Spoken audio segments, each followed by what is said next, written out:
Hello everyone and welcome to my Jasmine kitchen.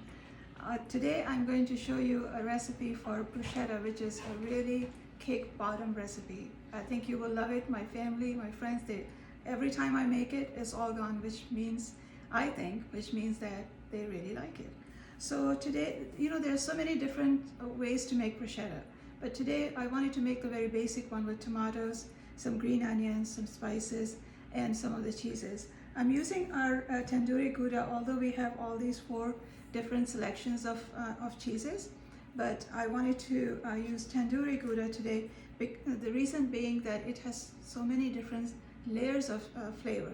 It has 13 different spices in it, so you can imagine that as you bite into your bruschetta, you're going to get tons of flavor, and there's going to be a little party in your mouth, which is what we want for all our food, because that's the whole idea. And if you don't feel like a party in your mouth, start over.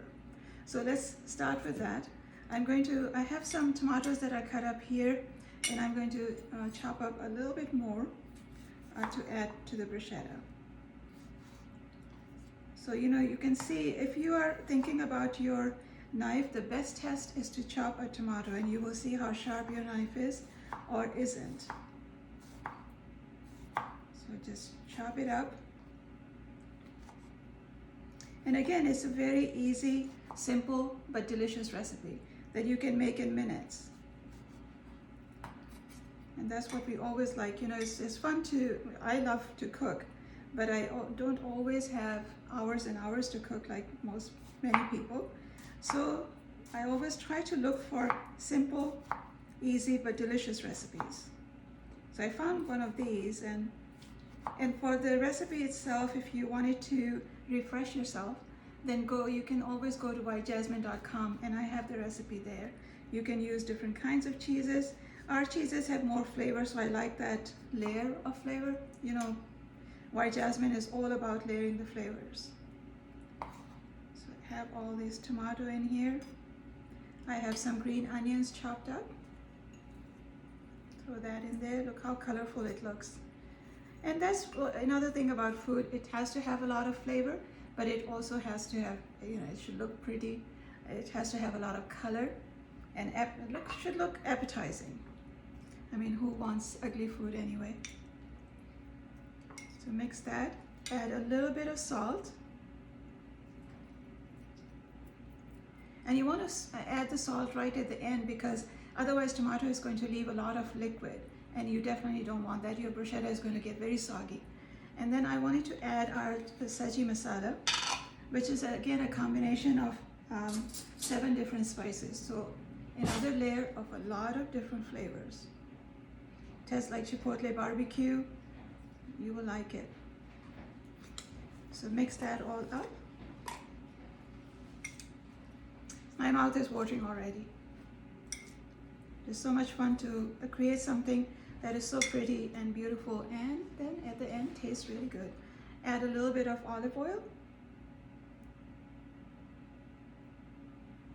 And what I've done is I've taken some French bread and actually added a little bit of olive oil and baked it for just maybe like 10 minutes, so it's a little bit crispy on the ends and golden brown, as you can see. So that is already ready. And then I want to add a little bit of cilantro. Now here's a trick I wanted to show you about cilantro. It always goes bad very quickly. So I was doing an experiment, and what I did was I washed all my cilantro and then put it in a bag, and then added actually just a piece of a kitchen towel, and then, or paper towel, not kitchen towel, paper towel, and it stays fresh in the fridge for many days. So you can use that for this trick for other herbs as well. Look how fresh it is, and this cilantro is at least a week old. So I'm going to add all of this.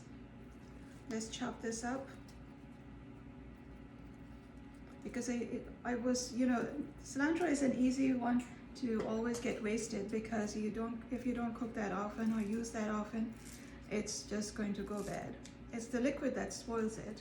So if you put the paper towel in there, it absorbs the liquid, and it just works out really well. So just wanted to share that. All right, all the cilantro has been added. Let's put a few more. And I'm going to put this back. Or maybe I can keep it for another 3-4 days. It's fun to do little experiments like that and see if we are successful or not. And now I can mix it. I can actually put everything on my bread. So you take a little spoonful and start to build your bruschetta.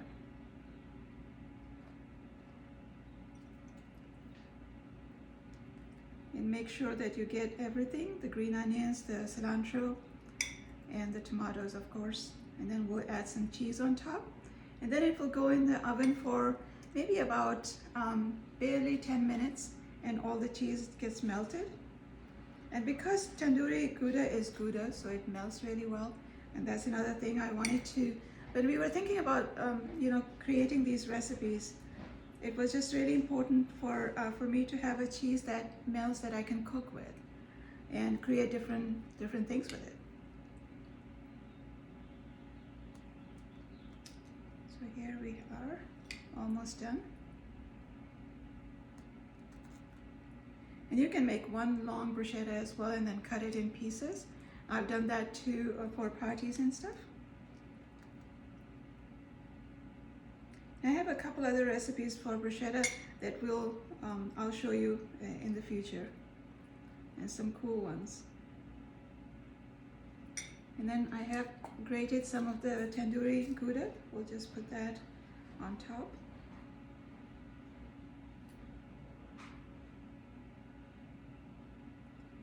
So that it melts really well.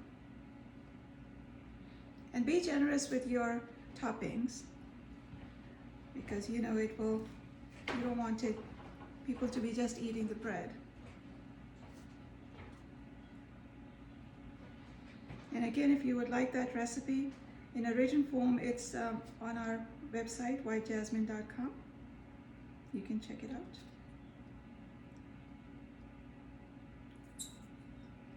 So now this will go in the oven for about 10 minutes until all the cheese is melted. And then you can enjoy it. But in the meantime, I want to show you the finished product that I made earlier. And this is what it looks like. Get that beautiful bruschetta that anybody and everybody can enjoy it anytime. So I hope that you enjoy the recipe, and I will see you next time.